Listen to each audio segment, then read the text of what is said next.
네, 잠깐 기도하고 시작하도록 하겠습니다. 사랑과 은혜가 풍성하신 우리 하나님 아버지 감사합니다. 우리가 무엇이간데 주님께서 이 땅에 육신의 몸을 이끌고 내려오셔서 우리의 모든 죄를 사하시기 위해서 십자가에서 모든 피를 흘려주시고 또 모든 고난과 조롱과 멸시를 홀로 당하셨습니까? 예수님의 그 보혈로 말미암아 우리의 모든 죄가 용서되고 이 땅에서 영원한 천국을 바라보며 살아갈 수 있도록 인도해 주신 주님께 참으로 감사를 드립니다.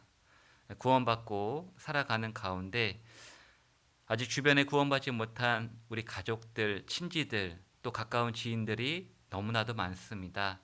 우리에게 주신 이 생명의 날들 가운데 하나님을 기쁘시게 하기를 소망합니다. 그렇게 하기 위해서 우리에게 주어진 많은 집회들을 통해서 우리 주변에 이뤄진 영혼들이 말씀을 듣고 구원함을 얻을 수 있도록 이를 위해서 함께 기도하고 함께 마음을 모으고 함께 전도하는 우리 모든 형제 자매님들이 될 수 있도록 인도해 주시기를 바랍니다. 오늘 주일을 맞이해서 믿음의 식구들 함께 한자리에 모일 수 있게 해주신 거 감사합니다. 오늘 모임을 통해서 하나님께서 말씀으로 우리를 교훈해 주시고 우리 잘못된 점, 또 우리가 바꿔야 할 점들 말씀을 통해 깨달을 수 있도록 도와주시고 또 깨달은 말씀이 우리 삶 가운데 실천되고 또 행동으로 옮겨져서 하나님을 더욱더 가까이 하는 우리 모두가 될 수 있도록 인도해 주시기를 바랍니다. 최훈일 목사님께서 방글라데시 선교 중에 있습니다. 모든 선교하는 발걸음과 모든 손길 가운데 함께 해주셔서 또 선교하는 그 모든 길 소기의 목적을 달성하실 수 있도록 또 안전하게 오실 수 있도록 함께 기도드립니다. 또 세계 각지에서 복음을 전하시는 많은 선교사님들과 또 그의 가족들 또 함께하는 모든 동역자들 하나님 일일이 기억해 주시고 함께 해 주셔서 복음 들고 나갔사오니 복음으로 흥할 수 있도록 인도해 주시기를 바랍니다. 오늘 말씀의 모든 시종을 전능하신 주님의 손길에 의지합니다. 예수님의 이름으로 감사하며 기도드렸습니다. 아멘. 네, 성경 사도행전 20장을 보시겠습니다. 사도행전 20장 22절입니다.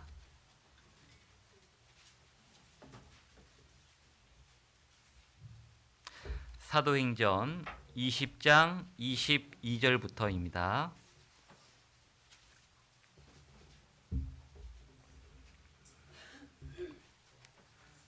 사도행전 20장 22절부터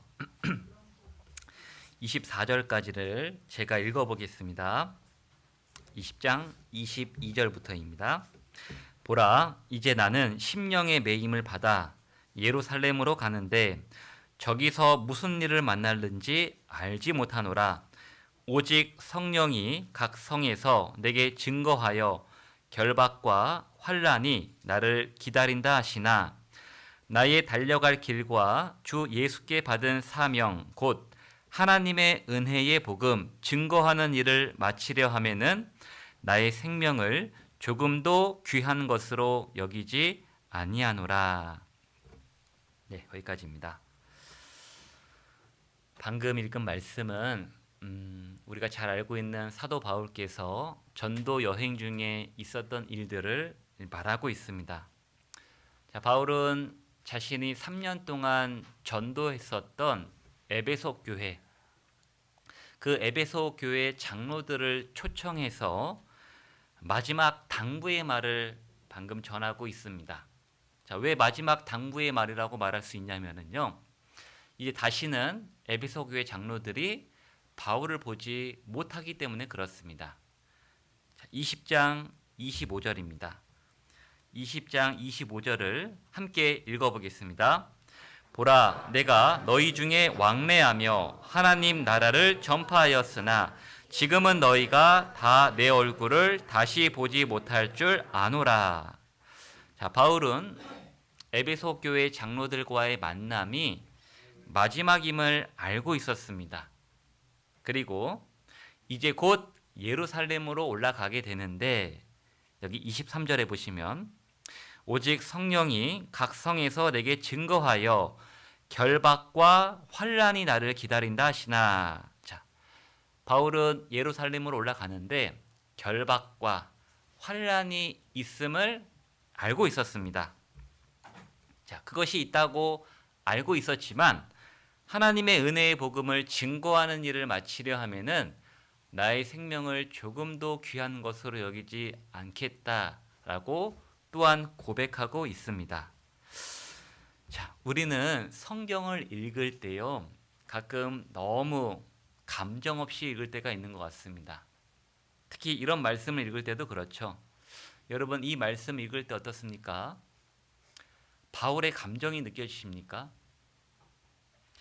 바울은 죽음을 각오하고 예루살렘으로 올라가려고 합니다. 그 바울의 감정, 그 바울의 심정을 우리가 느낄 수 있어야 된다는 것입니다. 바울은 죽음을 각오하고 지금 예루살렘으로 올라가려는 것입니다. 자, 여러분, 바울은 어떻게 이런 상황을, 자신이 죽을 수도 있는 상황을 어떻게 이렇게 태연하게 받아들일 수 있었을까요?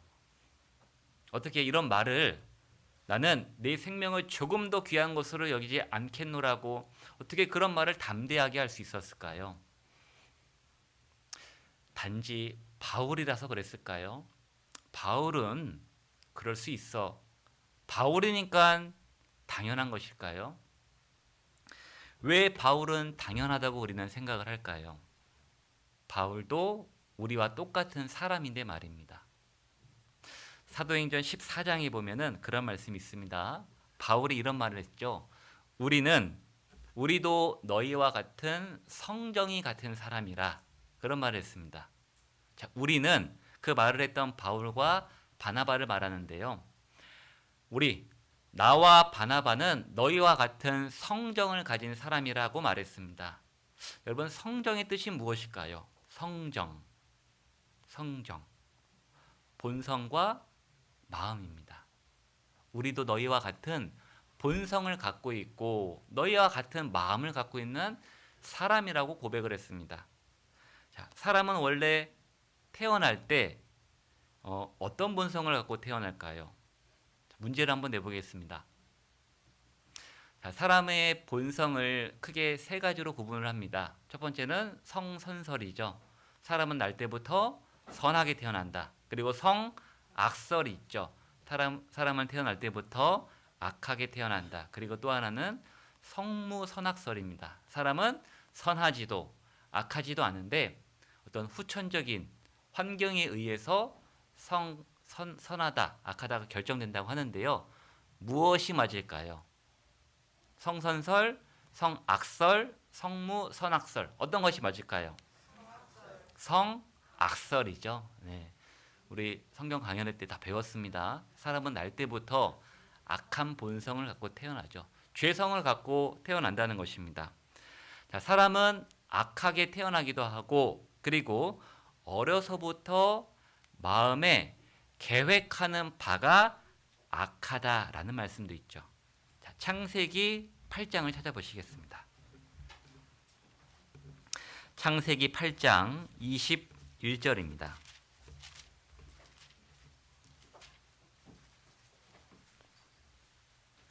창세기 8장 21절입니다.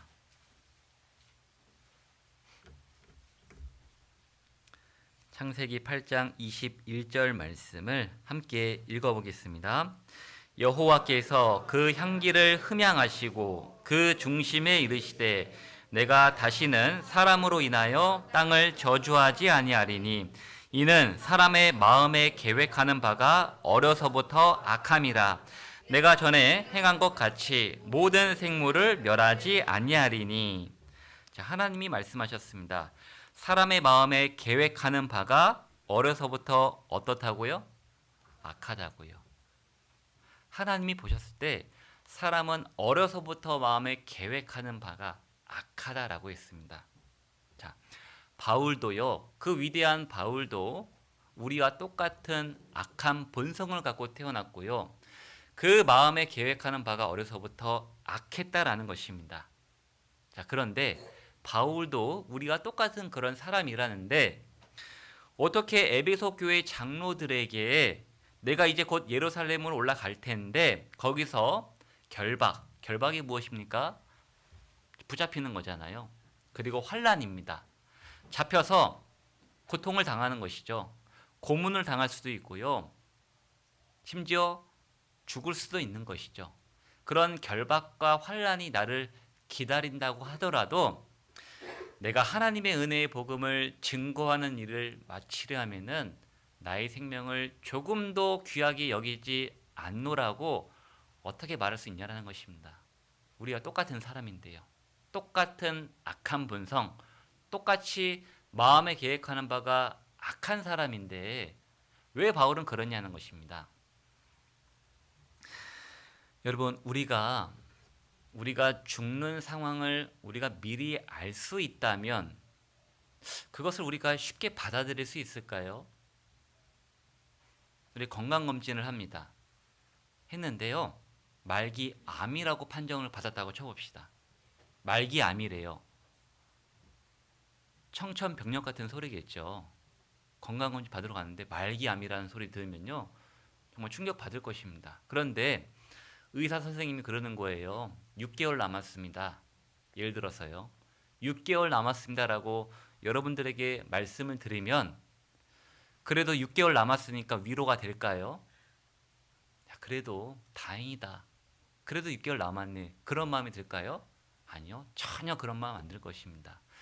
내가 6개월 뒤에 죽는다는 그 말 때문에 어떤 분들은 기절할 수도 있겠죠. 너무 충격을 받아서요. 전쟁터에 나가는 군인이 있습니다. 전쟁터는 언제든지 죽을 수 있는 곳이죠. 언제든지 죽을 수 있는 곳이니까 전쟁터에 나가는 군인은 태연하게 나갈 수 있을까요? 전쟁터는 누구나 죽을 수 있는 곳이야 라고 하면서요. 아닐 것입니다. 내가 만약에 전쟁터를 피할 수 있는 길이 있다면 피할 거예요. 여러분, 바울은 자신이 잘못해서 죽을 것이라는 것이 아니었습니다. 바울이 예루살렘으로 올라가서 잘못해서 죽는 것이 아니었어요. 다른 것도 아니고 하나님의 일을 하다가 그 일로 인해서 죽을 거라는 얘기를 들었다라는 것입니다. 근데 그 이야기를 듣고 어떻게 태연하게 올라가고 어떻게 태연하게 그런 말을 할 수 있냐라는 것이죠. 그 이유가 무엇일까요? 어째서 바울은 어떻게 그럴 수 있었냐는 것이죠. 그 이유는 다름 아닙니다. 하나님의 사랑 때문입니다. 하나님의 사랑이요. 왜 하나님의 사랑이라고 말할 수 있을까요? 왜요? 바울의 삶을 돌아보면 그럴 수 있습니다. 바울의 삶을 돌아보면은 그것이 이해가 되기 때문에 그렇습니다. 바울의 삶을 잠깐 회고해 보도록 하겠습니다. 사도행전 7장을 보시겠습니다.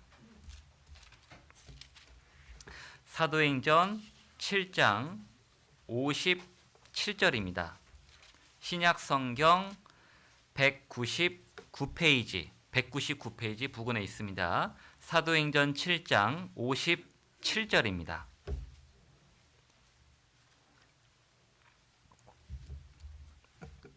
사도행전 7장 57절부터 제가 몇 구절 읽어보겠습니다. 57절부터입니다. 저희가 큰 소리를 지르며 귀를 막고 일심으로 그에게 달려들어 성 밖에 내치고 돌로 칠세. 증인들이 옷을 벗어 사울이라는 청년의 발 앞에 두니라. 저희가 돌로 스데반을 치니 스데반이 부르짖어 가로되 주 예수여 내 영혼을 받으시옵소서 하고 무릎을 꿇고 크게 불러 가로되 주여 이 죄를 저들에게 돌리지 마옵소서 이 말을 하고 자니라. 사울이 그의 죽임당함을 마땅히 여기더라. 거기까지입니다. 자, 여기서 나오는 사울은 구원받기 전 바울을 말하는 것이죠. 자, 바울은 초대교회 당시의 7 집사 중 한 명이었던 스데반 집사님을 돌로 쳐 죽이는데 그의 죽임당함을 마땅히 여기던 사람이었습니다. 자, 그리고 사람들이 스데반 집사를 돌로 쳐서 죽일 때 자신들의 겉옷을 바울의 발 앞에 갖다 두었다라고 성경이 나와 있죠. 그게 무슨 의미냐면은 당시에 사람들에게 존경받던 사람이 가말리엘이라는 사람입니다. 우리 시대로 말하면 서울대 교수라고 말할 수 있을 것 같습니다. 서울대 교수님 밑에서 공부했던 바울에게 겉옷을 맡겼다라는 것은 자신들의 행위를, 그러니까 스데반 집사님을 돌로 쳐 죽이는 그 행위를, 그 행위에 대한 어떤 정당성을 인정받았다는 그런 의미입니다. 예를 들어 본다면 우리가 어떤 일을 하고 있습니다. 각자 하고 있는데 어떤 높은 지위에 있는 사람들이 내가 하는 일을 보고 아무 말도 하지 않았어요. 분명히 봤습니다. 근데 말하지 않고 넘어갔다라는 것은요, 내가 하는 일에 대해 어떤 정당성을 부여받은 것이죠. 아무 말도 안 했으니까요. 그분이요. 마치 그렇다는 겁니다. 자, 바울은 스데반 집사님이 돌로 쳐 죽임을 당할 때 그것을 묵인했던 사람이고 마음속으로는 그의 죽임당함을 마땅히 여기던 그런 사람이었습니다. 자, 그런데 여러분, 하나님의 눈에는 그런 바울이 어떻게 보였을까요? 스데반 집사님을 죽이는 일을 마땅히 여기던 그런 바울을 하나님은 어떻게 보셨을까요? 하나님의 눈에는 진노를 일으켰을 것입니다. 하나님의 사람을 죽이는 일을 하고 있는 거니까요. 여러분, 우리가 전쟁터에 나갔는데 아군이 내 편이요 비참하게 죽임당하는 것을 내 눈으로 목격한다면 어떤 마음이 들까요? 분이 올라오지 않겠습니까? 내 편인데, 나랑 같은, 내가 아는 사람인데, 내가 아는 사람이 내 편이 적군에 의해서 무참하게 죽임을 당하면 분노가 올라올 것입니다. 하나님은 진노를 일으켰을 거예요. 그런 바울을 보고요. 자, 그뿐만이 아니었습니다. 바울은 그 스데반 집사를 죽이는 일을 하고 나서요, 멀리 외국 성까지 나가서 예수님 믿는 사람들을 체포하는 일을 스스로 하게 됩니다. 누가 시키지 않았는데도 말입니다. 사도행전 9장입니다. 9장을 보겠습니다. 9장 1절입니다. 9장 1절과 2절 말씀은 같이 한번 읽어보겠습니다. 사울이 주의 제자들을 대하여 여전히 위협과 살기가 등등하여 대제사장에게 가서 다메섹 여러 회당에 갈 공문을 청하니 이는 만일 그 돌을 좇는 사람을 만나면 물론 남녀하고 결박하여 예루살렘으로 잡아오려 함이라. 자, 여기서 나오는 사울, 바울을 말합니다. 자, 바울은 주의 제자들을 대하여 여전히 위협과 살기가 등등했다라고 나옵니다. 여러분, 살기가 무엇일까요? 살기, 돕기 또는 남을 죽이려고 하는 어떤 그런 기운을 말하는 것이죠. 저 사람을 봤더니 살기가 등등해, 나를 죽일 것 같아, 그런 마음을 표현할 때 살기가 있다라고 하잖아요. 자, 그런데 바울은요, 위협과 살기가 등등한 채로 예수님 믿는 사람들을 잡아다녔다는 것입니다. 여러분, 만약에 그때 당시에 바울이 우리 눈앞에 있다면 어떨까요? 무시무시할 겁니다. 예수님 믿는 사람들을 잡아다가 감옥에 넣었으니까요. 자, 그런 바울은 예수님 믿는 사람들을 잡으러 다녔는데, 자, 하나님의 입장에서 하나님 보시기엔 어떨까요? 복음을 대적하는 마귀의 장수입니다. 누가요? 바울이요. 하나님 믿는 사람들을 죽이고 하나님 믿는 사람을 잡아다가 집어넣는 마귀의 선봉 대장이라는 것입니다. 누가 시키지도 않았어요. 바울 스스로가 했단 말입니다. 자, 하나님에게 있어서 바울은요, 첫 번째로 제거해야 될 대상이에요. 죽일 넘버 원, 1순위입니다. 제일 먼저 하나님이 제거해야 할 대상이에요. 그런데 하나님은 바울을 죽이지 않았습니다. 그를 살려주셨어요.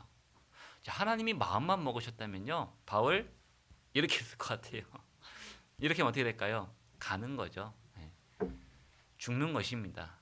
하나님 손가락 하나로 튕기면은 죽는 인생이 사람이니까요. 자, 그런데 왜 하나님은 그런 바울을 죽이지 않았을까요? 왜 살려주셨을까요? 이유가 있지 않겠습니까? 왜 그러냐면요, 하나님이 바울을 사랑하셨기 때문입니다. 하나님의 사랑 때문에 바울은 죽지 않고 살 수 있었던 것입니다. 자, 9장 3절입니다. 계속 이어서 읽어보겠습니다. 9장 3절입니다. 사울이 행하여 다메섹에 가까이 가더니 호련히 하늘로서 빛이 저를 둘러 비추는지라. 땅에 엎드려져 들음에 소리 있어 가라사대 사울아 사울아 내가 어찌하여 나를 핍박하느냐 하시거늘 대답하되 주여 니시오니까 가라사대 나는 내가 핍박하는 예수라. 하나님은 다메섹으로 가는 바울을 만나 주십니다. 그리고 이렇게 말씀하시죠. 사울아 사울아 내가 어찌하여 나를 핍박하느냐. 왜 나를 핍박하느냐 라고 말씀하십니다. 그리고 사도행전 26장에 보면 이런 말씀도 있죠. 가시채를 뒷발질하기가 내게 고생이니라 라고 말했습니다. 바울아 너가 아무리 나를 핍박해도 너만 고생하는 거다라는 말씀입니다. 하나님을 대적하는 것이 얼마나 무모하고 어리석은 일이냐 책망하시는 것입니다. 하나님은 그런 바울을요, 한순간에 넘어뜨려 버리시죠. 그의 생각, 그의 신념, 그의 의지를요, 한 번에 꺾어 버리십니다. 고집, 이런 걸 꺾어 버리신 거예요. 그리고 바울의 눈을 멀게 하죠, 순간. 멀쩡한 눈이 안 보입니다. 주변 사람들에게 이끌려서 다메섹으로 들어가게 됩니다. 그리고 거기서 하나님이 보내신 사람 아나니아라는 사람을 만나서 다시 눈을 뜨게 되죠. 9장 15절입니다. 사도행전 9장 15절과 16절 말씀은 같이 한번 읽어보겠습니다. 주께서 가라사대 가라 이 사람은 내 이름을 이방인과 임금들과 이스라엘 자손들 앞에 전하기 위하여 택한 나의 그릇이라. 그가 내 이름을 위하여 해를 얼마나 받아야 할 것을 내가 그에게 보이리라 하시니. 자, 여기서 이 사람은 바울을 말하는 겁니다. 바울은 구원받기 전에 마귀의 장수, 마귀의 선봉대장이라고 말할 수 있는데요. 자, 그런 그를 하나님께서 고꾸라뜨려 버리십니다. 넘어뜨려 버리셔요. 그의 갖고 있던 생각, 신념, 의지, 고집을 꺾어 버리셔요. 잘못됐다라고 하면서요. 그리고 이렇게 세워주시죠. 15절에 보시면 중간에 이 사람은 바울은 내 이름을 이방인과 임금들과 이스라엘 자손들 앞에 전하기 위하여 택한 나의 그릇으로 세워주세요. 쉽게 말하면요, 아군의 사령관으로 세워주십니다. 이방인에게 복음을 전하는 아군의 사령관으로 세워주셨어요. 여러분, 적군의 장수에서, 적군의 선봉대장에서 아군의 사령관으로 바뀝니다. 이런 걸 인생 뭐라고 부르죠? 역전으로 부릅니다. 그의 인생이 180도 바뀌었어요. 여러분, 적군의 장수가 한순간에 아군의 사령관으로 바뀌었다니까요. 인생 역전이죠. 인생이 180도 바뀌어버렸다는 것입니다. 자, 그런데 이 말씀이요, 사실 이해는 안 돼요. 여러분 공감되십니까?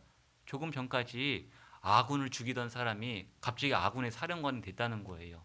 이해가 안 돼요. 공감이 사실 잘 안 됩니다. 그래서 많은 사람들이 하나님께 그런 의문을 품었죠. 하나님, 이 사람은 적군의 장수입니다. 우리에게 피해를 끼친 게 상당합니다. 라고 말했거든요. 그런데 하나님은 그 뜻을 접지 않으셨습니다. 이 사람은 이방인을 위한 나의 그릇이라고 하나님이 그를 한순간에 세워주셨습니다. 어째서 그럴 수 있냐는 것이죠. 바울은 나쁜 놈이잖아요. 나쁜 사람이잖아요. 아군을 죽였던 나쁜 사람이잖아요. 근데 왜 아군의 총사령관으로 갑자기 세워주셨다는 거죠. 여러분, 그 이유도 역시나 마찬가지입니다. 하나님이 그를 사랑하셨기 때문에 그렇습니다. 다른 것으로는 설명이 안 됩니다. 하나님의 사랑 때문입니다. 여러분, 사랑에는 조건이 있을까요? 없을까요? 조건은 없습니다. 사랑에는 조건이 필요하지 않습니다.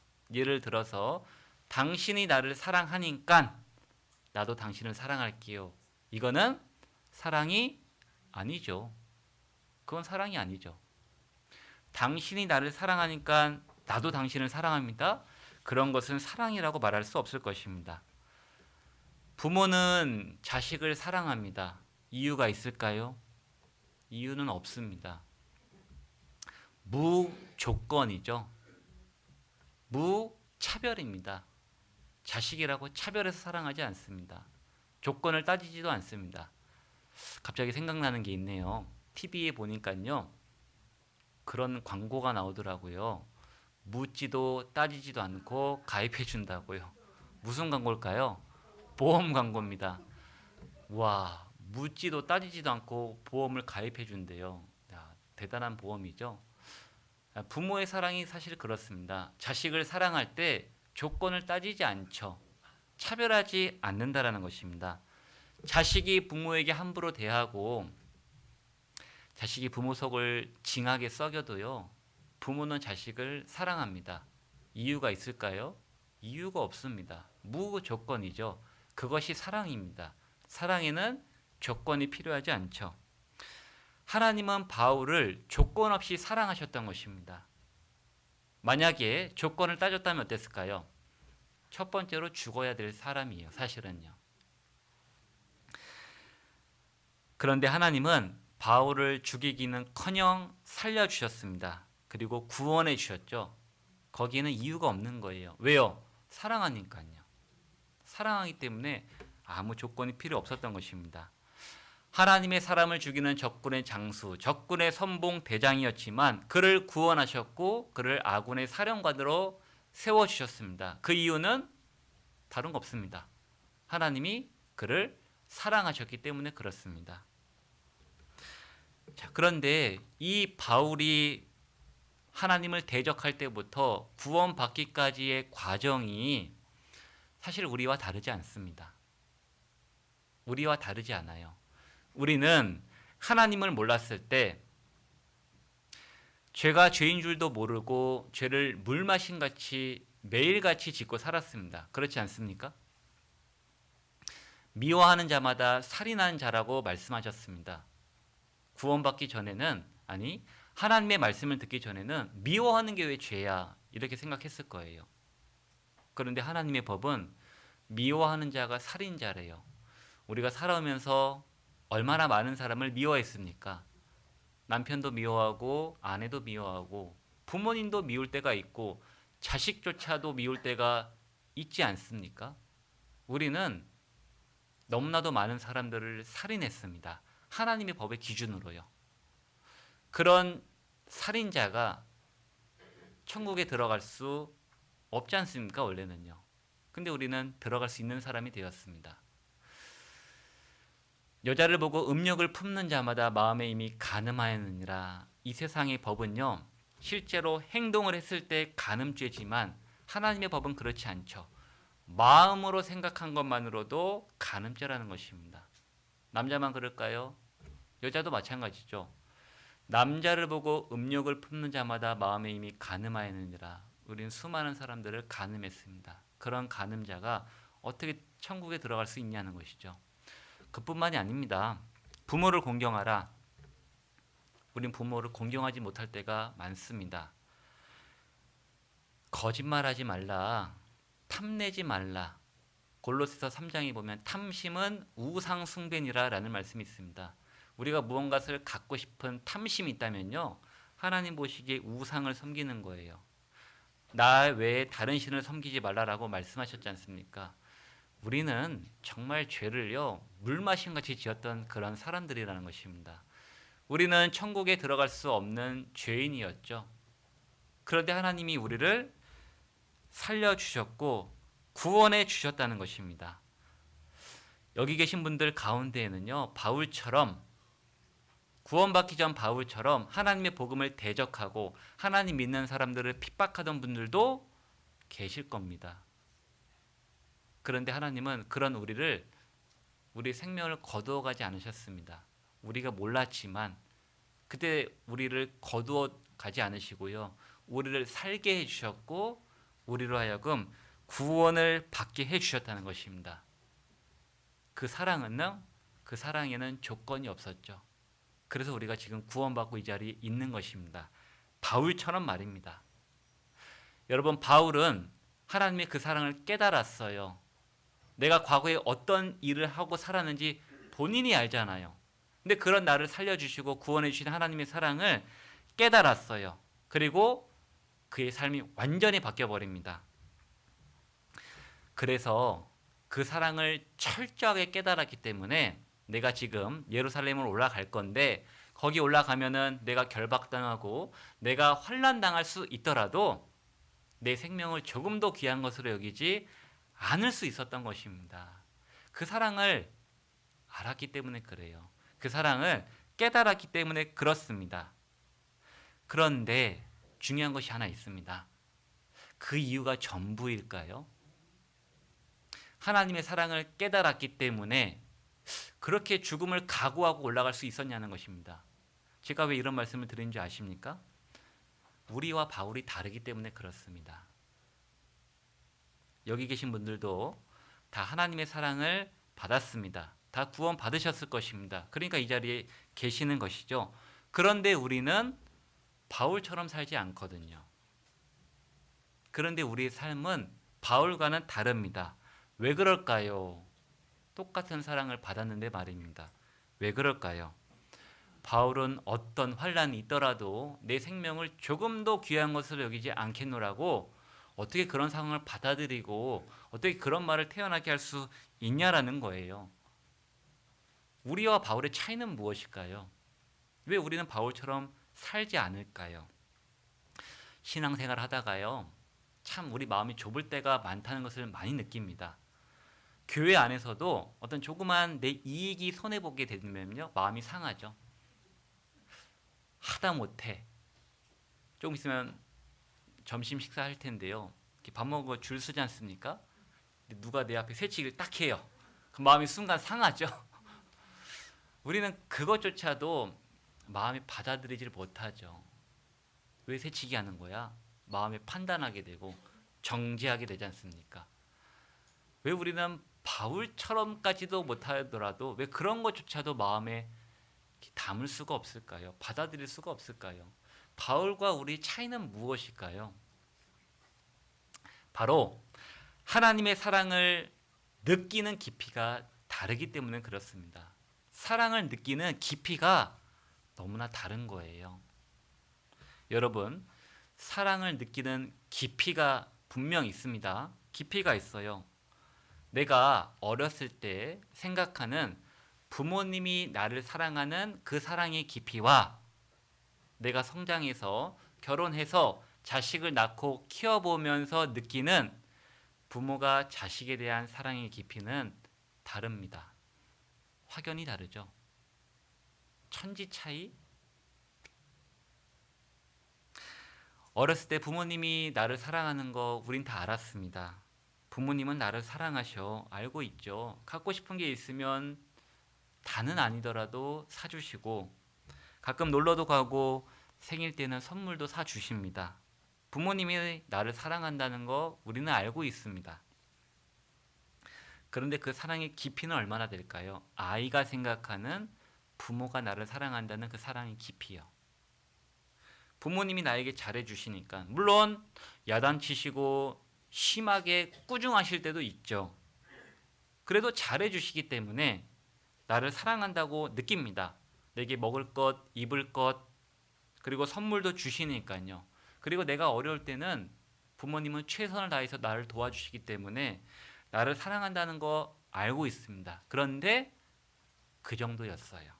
그 정도까지였던 것 같습니다. 그런데 결혼을 하고 자식을 낳고 아이를 키워보다 보니까요, 내가 느꼈던 부모님의 사랑은 내가 생각했던 것보다 훨씬 더 깊었다는 것입니다. 부모가 되어 보니까 자녀와 함께 조금이라도 더 함께 하고 싶어요. 조금이라도 더 해주고 싶은 게 부모의 마음이란 것을 알게 되었습니다. 집에서 어떤 TV를 잠깐 보게 된 적이 있었습니다. 어떤 TV였냐면은 연예인의 자녀들이 나오는 그런 TV 프로그램이었던 것 같아요. 어떤 연예인의 자녀가 어렸을 때 이렇게 봤던 것이 있고, 그 어린아이가 성장을 한 거예요. 한 고등학생 정도인가? 이렇게 성장을 했더라고요. 그러면서 어느 날 그 연예인의 자녀가 그 부모 앞에서 어떤 결정을 하는 거예요. 엄마, 아빠, 나 이렇게 하겠습니다. 라는 그 결정을 듣고 아이의 부모가 이런 말을 했어요. 왜 갑자기 눈물이 나려고 하지? 근데 그 말이 공감이 됐습니다. 그 말이 이해가 됐어요. 아이의 말이 대견하기도 한데요, 이제 다 컸구나라는 마음이 들었기 때문에 왜 갑자기 눈물이 나려고 하지라는 그 말이 이해가 되었습니다. 한 어떤 여자아이가요, 성장을 해가지고 그냥 고등학생 정도의 나이가 됐습니다. 그리고 어떤 운동을 아주 멋지게 해내는 거예요. 그걸 본 아빠가 깜짝 놀라는 거예요. 왜요? 아빠의 마음속에는 그 아이가 아직도 어린아이처럼 보이는데 너무너무 성장한 모습을 보여주니까 깜짝 놀라는 거예요. 그러면서 더 이상 내가 알던 아이가 아니구나 라는 생각이 들면서 눈물이 났던 거예요. 근데 그 아빠의 마음이 이해가 됐습니다. 공감이 됐어요. 벌써 이렇게 컸구나. 이제 조금 있으면 나를 떠나겠구나. 그런 마음이 드니까는 그 아빠의 마음에 눈물이 났던 것 같습니다.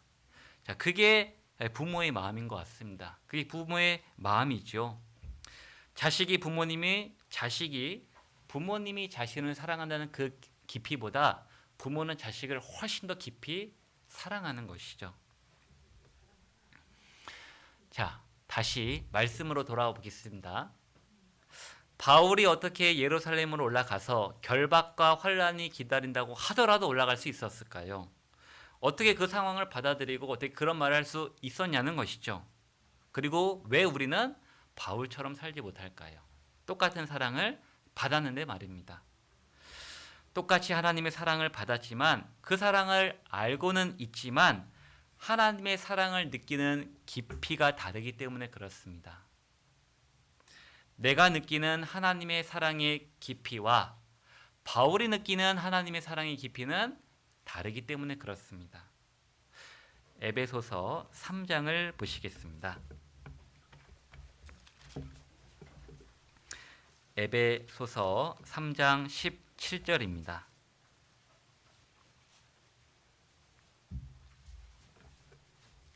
신약성경 313페이지 부근입니다. 에베소서 3장 17절입니다. 17절부터 제가 먼저 읽어보겠습니다. 믿음으로 말미암아 그리스도께서 너희 마음에 계시게 하옵시고 너희가 사랑 가운데서 뿌리가 박히고 터가 굳어져서 능히 모든 성도와 함께 지식에 넘치는 그리스도의 사랑을 알아. 19절은 함께 읽어보겠습니다. 그 넓이와 길이와 높이와 깊이가 어떠함을 깨달아 하나님의 모든 충만하신 것으로 너희에게 충만하게 하시기를 구하노라. 자, 바울은요, 이 에베소 성도들이 여기 19절에 나오는 하나님의 사랑의 넓이와 길이와 높이와 깊이가 어떠한지를 깨닫기를 원했습니다. 왜 원했을까요?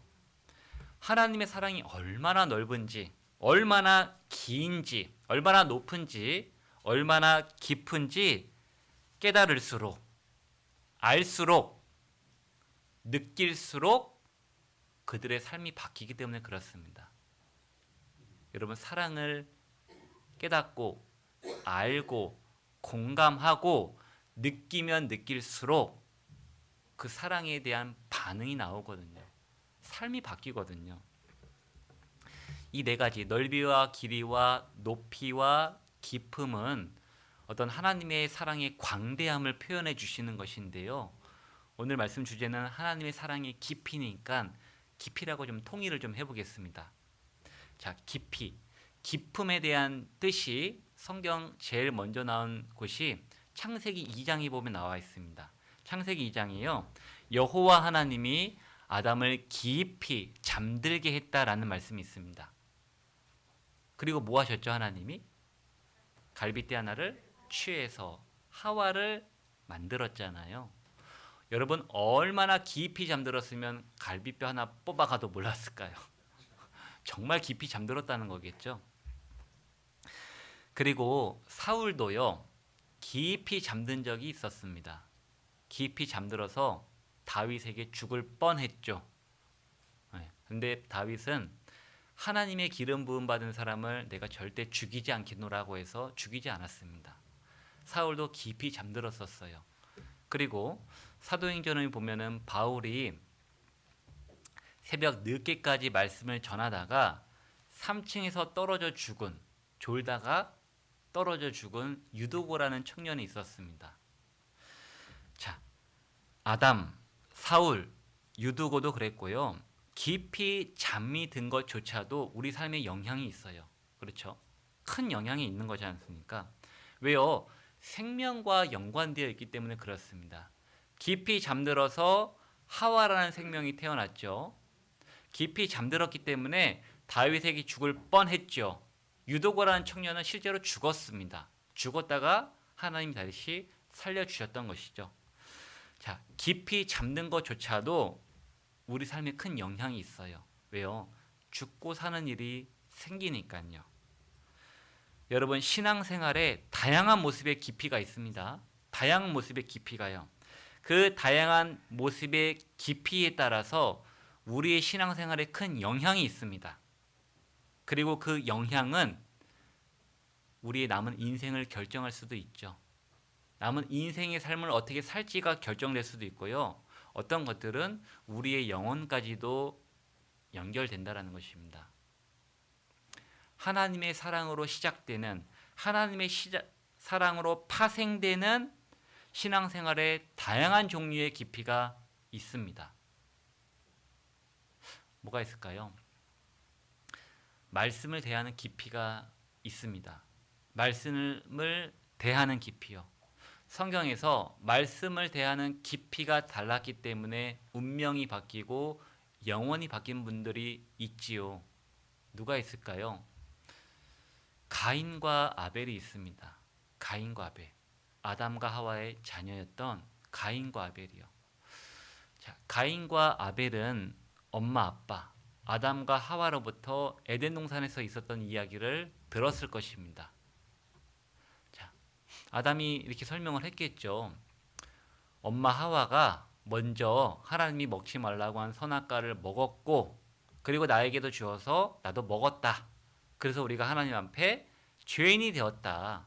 그런데 하나님께서 죄 없는 동물을 피를 흘리고 죽임으로 우리의 모든 죄가 용서가 됐다. 아마 그런 말을 전해줬을 거예요. 그렇죠? 그 말을 가인과 아벨이 똑같이 들었을 거예요. 그런데 말씀을 대하는 깊이는 달랐습니다. 가인은 듣고 깊이 새기지 않았어요. 그런데 아벨은 어떻습니까?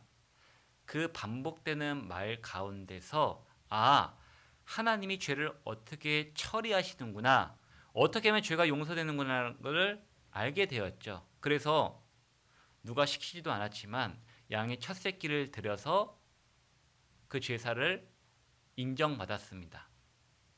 그리고 그들의 운명이 완전히 바뀌어버리잖아요. 가인은 아벨을 쳐 죽입니다. 성경에서 나오는 최초의 살인자가 되죠. 아벨은 최초의 순교자가 됩니다. 그들의 삶이 바뀌었고 그들의 영혼까지도 영향을 미쳤다는 것입니다. 무엇 때문에요? 말씀을 대하는 깊이 때문에요. 또 한 사람이 있습니다. 나오미의 며느리였던 오르바와 룻이 있었습니다. 자, 오르바와 룻은 말씀을 대하는 깊이가 달랐어요. 자, 그들이 나오미와 함께했던 시간은 시어머니 나오미와 함께했던 시간은 별반 다르지 않습니다. 왜냐면요, 결혼을 했는데요, 자식이 없이 남편들이 다 죽었거든요. 오르바의 남편도 그리고 룻의 남편도요. 그러니까 나오미하고 있었던 시간은 별로 차이가 나지 않는 것입니다. 그런데 남편들이 죽고 나서 나오미가 며느리들에게 그런 말을 하죠. 고향 땅으로 돌아가라고. 그냥 다시 돌아가라. 나는 베들레헴으로 갈 테니까 너희들은 너희 고향 땅으로 가서 다시 결혼하고 살아라. 그렇게 말했습니다. 그 말을 들은 오르바는 고향으로 돌아갔죠. 그런데 룻은 돌아가지 않습니다. 그리고 그 유명한 말을 하잖아요. 어머니가 가시는 곳에 나도 가고 어머니가 유숙하시는 곳에 나도 유숙하겠나이다. 어머니의 백성이 나의 백성이 되고 어머니의 하나님이 나의 하나님이 될 것이라고. 내가 어머님을 죽는 일 외에 떠나면 하나님이 내게 벌을 내리기를 원한다고 그런 고백을 하지 않습니까? 왜 그런 고백을 했을까요? 어떻게 그럴 수 있었을까요? 말씀을 대하는 깊이가 달랐기 때문에 그런 결과로 나타난 것입니다. 오르바는 또 하나의 며느리였던 오르바는 그렇게 사라져 버려요. 성경에서. 그런데 룻은 어떻습니까? 마태복음 1장에 나오는 예수님의 족보에 나와 있는 4명의 여인 중에 한 명으로 기록이 됩니다. 다말, 라합, 룻, 그리고 우리아의 아내라고 나와 있죠. 예수님의 족보에 오른 여인의 딱 4명 있는데 그 중에 한 명으로 기록이 됩니다. 룻은 다윗의 증조 할머니가 돼요. 마태복음 1장을 읽을 때마다 많은 사람들이 이 룻이란 여인이 누굴까라고 생각할 것입니다. 그렇죠? 그의 믿음을 본받으려고 할 것입니다. 자, 그 이유가 그것이 어디서부터 시작되었냐? 말씀을 대하는 깊이에서부터 달라졌던 것입니다. 자, 그리고 또 뭐가 있을까요? 기도를 대하는 깊이가 달랐던 사람이 있습니다. 기도를 대하는 깊이가 달랐던 사람. 그 사람이 어디서 나오냐면요. 사무엘상에서 나옵니다. 그 사람이 누굴까요? 힌트를 드렸는데요. 사무엘상에서 나옵니다. 사무엘입니다. 기도를 대하는 깊이가 달랐던 사람이 바로 사무엘인데요. 왜 사무엘인지 아십니까? 사무엘이 이런 말을 했거든요. 내가 너희를 위하여 기도하기를 쉬는 죄를 결단코 범치 않겠노라고 말했습니다. 여러분, 기도하는 것을 쉬는 것을 죄라고 여겼던 사람이 바로 사무엘이에요. 우리 가운데 여기 계신 분들 가운데 기도하는 것을 쉬는 것을 죄라고 여기는 사람이 몇 명 정도 계실까요? 얼마나 많이 계실까요? 기도하기를 쉬는 것을 죄라고 여기는 사람이 얼마나 계실까요? 만약에 저는 모르죠, 당연히. 그런데 만약에 기도하기를 쉬는 것을 죄라고 여기는 사람들이 지금보다 많았다면 우리 주변에 우리가 기도했던 많은 분들이 더 계실 것입니다. 그렇죠? 우리 기도 부탁하시죠. 집회 앞두고 기도 부탁을 합니다. 그때마다 그 기도 부탁했던 그분들이 지금 우리 곁에 있을 수 있을 것입니다. 기도하기를 쉬는 것을 죄라고 여기는 사람들이 많았다면은요. 어째서 사무엘은 기도하기를 쉬는 것을 왜 죄라고 여겼을까요? 기도를 대하는 깊이가 달라요. 어떻게 기도하는 것을 쉴까? 기도하기를 쉬는 것은 죄인데 말입니다. 이렇게 아마 생각을 했던 거겠죠. 기도를 대하는 깊이가 달랐던 것입니다. 또 우리 교제 많이 하시죠? 교제가 많죠. 그 교제를 대할 때 교제를 대하는 깊이가 달랐던 사람이 있습니다. 그 사람이 빌레몬서에 나오는데 그 사람이 누굴까요? 빌레몬이요. 빌레몬서 1장에 보면 그런 말씀이 있습니다.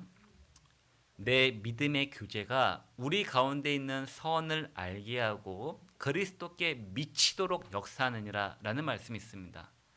바울이 말했어요. 빌레몬, 네가 하는 교제가, 내 믿음의 교제가 우리 가운데 있는 선을, 진정한 선이 무엇인지를 알게 하고 그리스도께 미치도록 역사한대요. 여러분, 그 미치도록 이란 말 오해하지 않으시죠?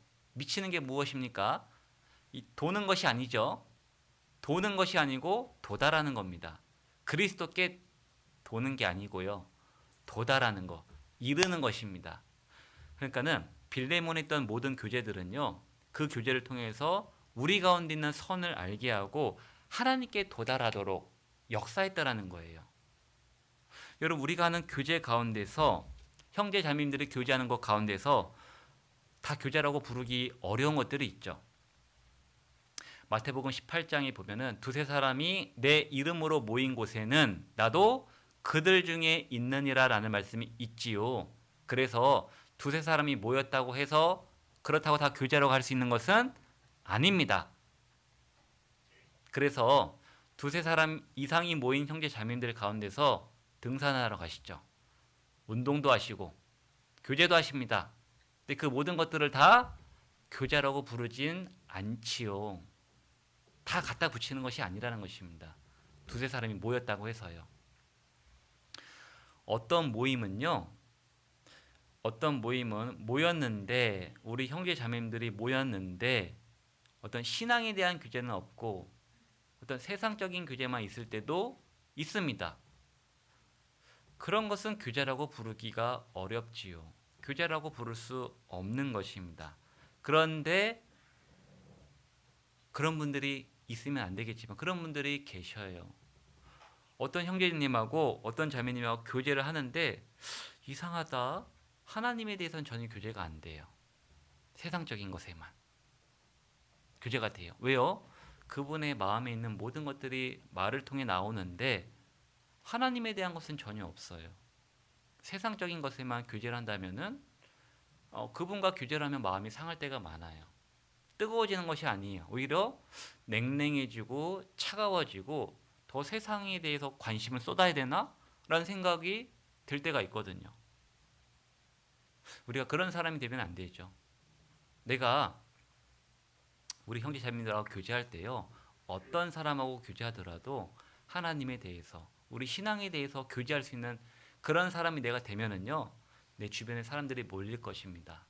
그런데 내가 신앙에 대한 교제보다는 어떤 세상에 대한 이야기만 한다면은요, 내 주변엔 사람이 없을 거예요. 왜요? 저분하고 교제하면 마음이 차가워지거든요. 마음이 불편해져요. 그러면 안 되지 않습니까? 그런데 빌레몬이 그랬다는 거예요. 내 믿음의 교제가 우리 가운데 있는 선을 알게 하고 그리스도께 도달하도록 역사하기 때문에 그랬다는 것입니다. 왜 빌레몬은 그랬냐는 거예요. 교제를 대하는 깊이가 달랐거든요. 또 전도를 대하는 깊이가 다른 사람이 성경에 많이 나와 있습니다. 누가 있을까요? 이방 여인 기생 라합이 그랬습니다. 이스라엘 사람들을 한 번도 본 적이 없어요. 소문으로만 듣고 하나님에 대한 믿음을 가졌습니다. 이스라엘 사람들이 홍해를 가르고 그 위로 지나온 이야기를 듣고, 그리고 자기가 살고 있던 건너편에 아모리 왕 시온과 바산 왕 옥을 전멸시킨 일을 듣고 믿음을 가졌어요. 그리고 이렇게 말하잖아요. 너희 하나님 여호와는 상천하지의 하나님이라고. 그게 무슨 말일까요? 너희 하나님 여호와는 상천하지의 하나님이라. 너희가 믿는 하나님이 진짜 하나님이다 라는 마음인 거예요. 그런 말인 거예요. 라합은 소문으로만 듣고도 믿음을 가졌고요, 전도했습니다. 어떻게 전도했냐? 정탐꾼들 그 창에서 붉은 줄로 달아 내려오고요, 달아 내려오고 가족 전도했어요. 여러분, 라합의 말을 들은 가족들의 반응이 어땠을까요? 이 성이 무너진다고 콧방귀 꼈을 겁니다. 이중 성벽으로 되어 있는 여리고 성이 어떻게 무너지냐고, 말도 안 된다고 너나 믿어 라고 했을 겁니다. 근데 그런 라합이 그 말을 듣고 가만히 있었을까요? 아닙니다. 가족들 정말 바지 끄댕이 붙잡고 우리 집으로 와야지만 살 수 있다라고 말했을 거예요. 그래서 자기 가족들을 다 집으로 모아놨어요. 그래서 가족들이 살아남았잖아요. 다. 어떻게 그럴 수 있었을까요? 전도를 대하는 깊이가 다른 거예요. 한두 번 해보고 안 되면 포기하냐? 아니에요. 포기 안 했어요. 라합은요. 그 사람이 뭐라 하든 말든 믿든 안 믿든 우선 데리고 왔던 것입니다. 그래서 가족을 살릴 수가 있었어요. 왜 그럴 수 있었냐는 것이죠. 전도를 대하는 깊이가 다른 겁니다. 이방인이었던 고넬료가 그래요. 사도행전 10장부터가 나옵니다. 고넬료는요, 하나님을 경외하고 하나님께 기도했던 사람입니다. 근데 구원은 못 받았어요. 근데 어느 날 환상 가운데서 천사가 나타나서 이렇게 말하죠. 저기 베드로를 청하다가 그 말씀을 들어보라고. 그 말을 듣고 고넬료가 먼저 베드로를 초청할 종을 보냈어요. 그리고 뭐 했는지 아세요? 집 청소한 것이 아닙니다. 베드로가 올 때까지 가까운 일가와 친구들을 모았다라고 되어 있습니다. 가까운 일가와 친구들에게 전도했을 거 아니에요. 자, 베드로라는 분이 올 텐데 같이 말씀 들어보자 라고 전도했을 텐데 그 말을 들은 사람들의 반응이 어땠을까요? 베드로가 누군데 우리가 왜 그런 사람의 말을 들어야 되는데 그랬을 거예요. 근데 그 말을 들은 고넬료가 그래 그럼 듣지 마 그랬을까요? 아닙니다. 무조건 와보라고, 우선 와보라고, 들어보고 결정해보라고, 그렇게 해서 전도했을 거예요. 그래서 베드로가 왔을 때요, 가까운 일가와 친척들을 모으고 기다렸다라는 말씀이 나오죠. 그래서 베드로의 말을 듣고 나서 그들이 구원함을 얻습니다. 그 이유는 고넬료 때문에 그랬어요. 고넬료는 전도를 대하는 깊이가 달랐던 것입니다. 그리고 또 하나가 바울입니다. 자, 찾아보겠습니다. 이 말씀은 사도행전 20장입니다. 사도행전 20장 20절입니다.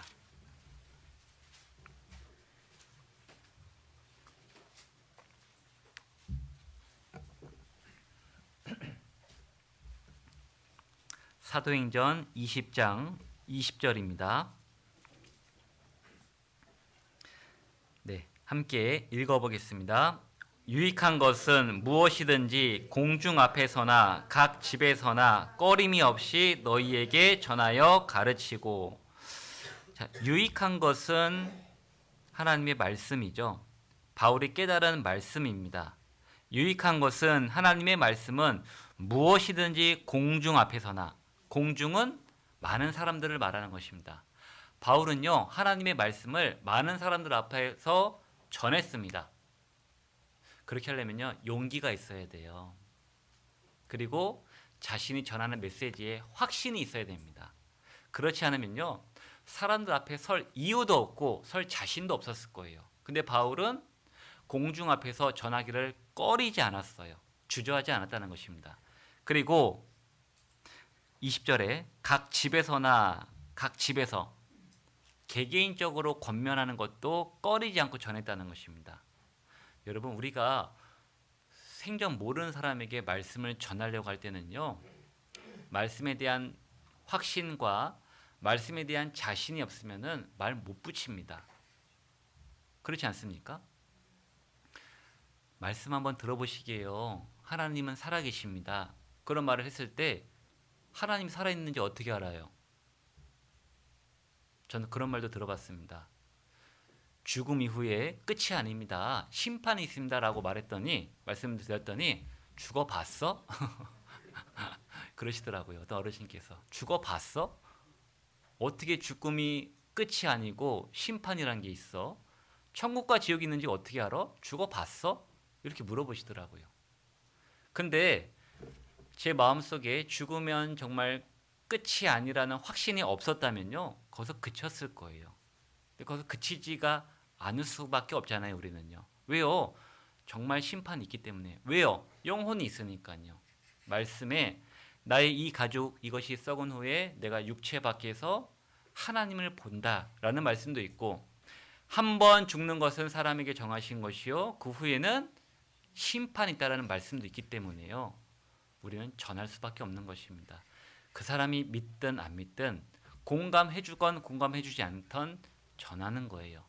바울이 그랬다는 거예요. 공중 앞에서든 각 집에서 개인적으로 전하든 꺼리지 않았어요. 부끄럽지 않았다는 것입니다. 왜 그럴 수 있었냐는 것이죠. 전도를 대하는 깊이가 다른 거예요. 사도행전 14장인가요? 어느 구절에 보면은요. 안진뱅이가 나옵니다. 안진뱅이가 나왔는데 아무도 거들떠보지 않는 그 안진뱅이를 바울이 유심히 봤다라는 말씀이 있습니다. 그리고 그에게 구원받을 만한 믿음이 있는 것을 보고 그의 손을 잡아 일으킵니다. 일어서라 했더니 그 사람이 일어섰습니다. 사도행전 3장에 보면은 베드로와 요한이 똑같은 안진뱅이를 일으켜준 사건이 나와요. 여러분, 만약 우리 주변에 안진뱅이가 있어요. 그러니까 하반신을 못 쓰는 사람입니다. 그런 사람이 내 주변에 있으면 우리 어떻게 그 사람을 보고 지나가시나요? 대충 이렇게 한번 흘겨보고 지나가지 않으세요? 아니면은 얼굴도 눈도 안 마주치고 지나간 분들도 계실 것입니다. 사도행전 3장에 나오는 안진뱅이는요. 먹고 살기 위해서 사람들이 데려다가 성전 미문이라는 곳으로 앉혀놨대요. 거기서 구걸을 해갖고 먹고 살던 사람이었어요. 여러분, 그런 안진뱅이를 누가 거들떠 볼까요? 누가 눈여겨볼까요? 아무도 안 볼 거예요. 그런데 베드로하고 요한은 눈여겨봤습니다. 그리고 바울도 눈여겨보고 그에게 구원받을 만한 믿음이 있는 것을 알아보고 그의 육신의 병을 고쳐줍니다. 그리고 그 사람은 결국 구원받았을 거예요. 왜요? 자기가 체험했잖아요. 여러분, 전도를 대하는 깊이가 다른 사람은요. 다른 사람을 보는 시선이 달라요. 똑같은 안진뱅이지만 정말 전도하고 싶은 마음이 있는 사람에게는 그런 사람도 그냥 흘겨보지 않는다는 것입니다. 길을 지나다가 내가 아는 사람을 오랜만에 만났어요. 예를 들어서요. 내가 아는 사람을 한 20년 만에 만났다고 쳐봅시다. 몇 년이요? 20년이요. 그런데 전도를 대하는 깊이가 낮은 사람은요. 전도를 대하는 깊이가 별로 없는 사람은요. 야, 오랜만이다 하고 끝날 거예요. 어떻게 지냈어요? 어디 사세요? 요즘 뭐 하시고 사세요? 하고 끝났을 거예요. 근데 전도를 대하는 깊이가 있는 사람은요. 그런 생각 들 거예요. 아, 하나님이 나에게 전도하라고 보여주셨구나. 그걸 딱 느껴지는 순간 연락처부터 받을 겁니다. 그리고 연락하겠죠. 말씀 들어보자고. 성경 강연의 말씀 들어보자고. 권유할 거예요. 왜 똑같이 오랜만에 만난 사람을 만났는데 어떤 사람은 그냥 잘 지내하고 끝나고 왜 어떤 사람은 하나님이 나에게 붙여주신 영혼이구나 라는 생각을 할까요? 전도를 대하는 깊이가 다른 거예요. 여러분, 하나님의 사랑을 느끼는 깊이가 깊은 사람은요. 그로부터 시작되는 많은 것들이 파생되는 깊이가 다른 겁니다. 하나님의 사랑을 깊이 느끼면 느낄수록 말씀을 대하는 깊이가 다르고 기도를 대하는 깊이가 다르고 교제를 대하는 깊이가 다르고 전도를 대하는 깊이가 다른 것입니다. 바울이 그랬습니다. 하나님의 사랑을 깊이 느꼈기 때문에 내가 지금 예루살렘으로 올라가서 결박을 당하든 환난을 당하든 하나님의 은혜의 복음을 증거하는 일을 전하려 하면은 나의 생명을 조금 더 귀한 것으로 여기지 않겠노라고 말할 수 있었던 것입니다. 여기 계신 분들도 하나님의 사랑을 똑같이 받은 분들입니다. 바울과 같은 사랑을 받았기 때문에 우리가 구원받기 전에 어떠한 삶을 살았든 하나님은 따지지 않으셨어요. 어떤 죄를 지었든 얼마나 오랫동안 죄를 지었든 하나님은 상관하지 않으셨어요. 무조건 무차별이었어요. 또 어떤 분들은 구원받은 사람들 핍박하는 분들 많으셨죠. 내 구원받은 가족을 핍박하는 사람들도 혹 계실 수 있습니다. 그런데 하나님은 그럼에도 우리를 죽이지 않으셨어요. 살려주셨고 구원받게 해주셨고 지금 이 자리까지 있을 수 있게 해주셨습니다. 그게 무엇입니까? 하나님의 사랑이었어요. 조건을 따졌다면 여기 없는 분들도 계실 것입니다. 자, 우리가 하나님의 사랑을 늘 리마인드 해야 됩니다. 되새겨야 돼요. 그리고 깊이 느껴야 됩니다. 그래야지만 내가 구원받은 게 얼마나 감사한 일인지, 내가 구원받고 이 자리에 있는 것이 얼마나 귀한 일인지, 그리고 내가 계속해야 될 전도의 원동력을 얻을 수 있는 것입니다. 어떻게 하면요? 하나님의 사랑을 깊이 느끼고 깨달을수록요. 다음 달에 대집회가 있다고 들었습니다. 11월 달에 담임 목사님의 대집회가 있다고 들었습니다. 우리는 그 집회를 앞두고요. 하나님의 사랑에 대해서 생각해 보셔야 됩니다. 내가 어떠한 사랑을 받은 사람인지요. 그리고 그 사랑을 깊이 있게 생각해 보셔야 됩니다. 깊이를 느낄수록, 깊이 있게 생각할수록, 깊이 있게 공감할수록 우리 삶은 지금과는 전혀 다르게 바뀌기 때문에 그렇습니다. 여러분, 하나님의 사랑을 전하는 가장 강력한 방법이 무엇일까요? 하나님의 사랑을 전할 수 있는 가장 강력한 방법, 성경 강연회입니다.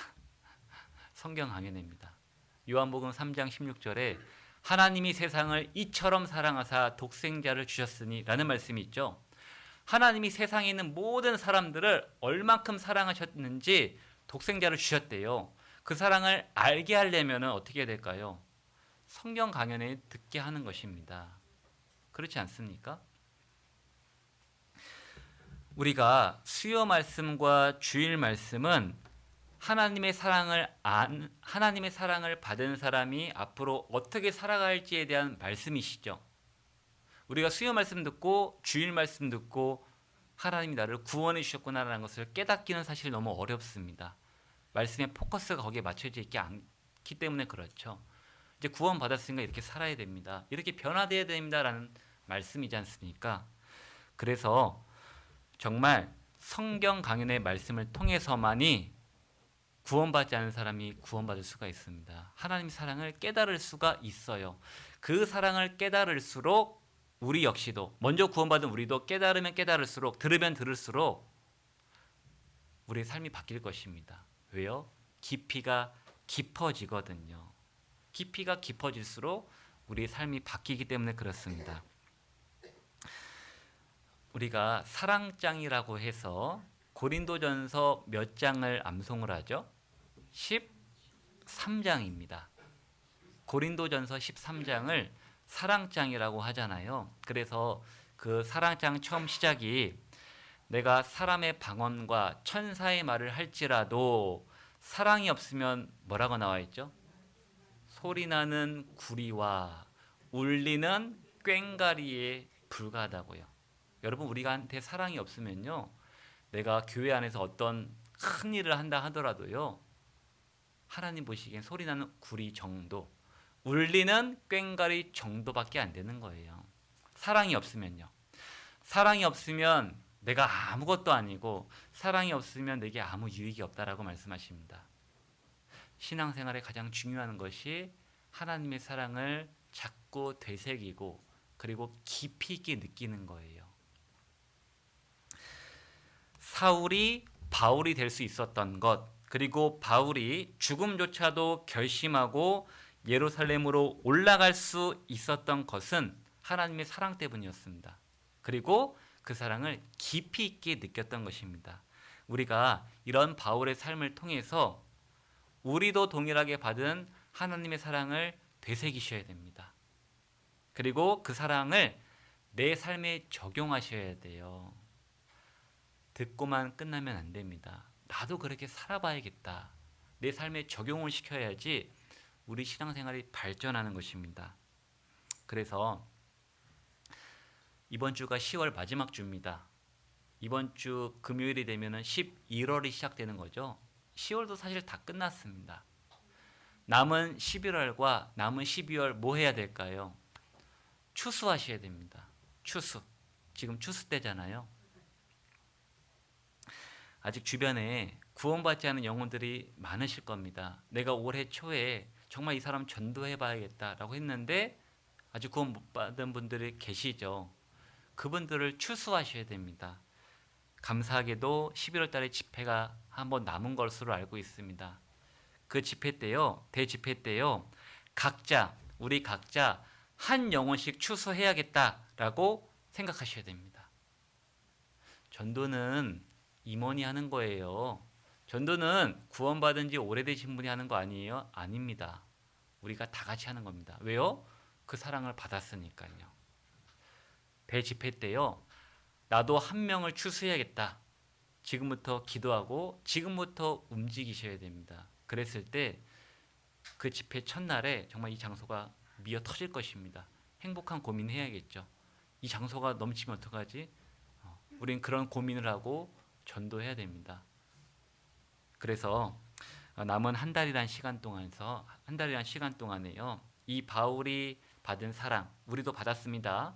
바울이 느끼는 그 사랑 깊이 우리도 느끼셔야 됩니다. 그렇게 해서 우리 삶이 변화되고 실제로 추수하는 그런 한 달이 되었으면 좋겠습니다. 기도하고 마치겠습니다. 하나님 감사합니다. 오늘 하나님의 사랑의 깊이라는 주제로 함께 성경 말씀 상고해 보았습니다.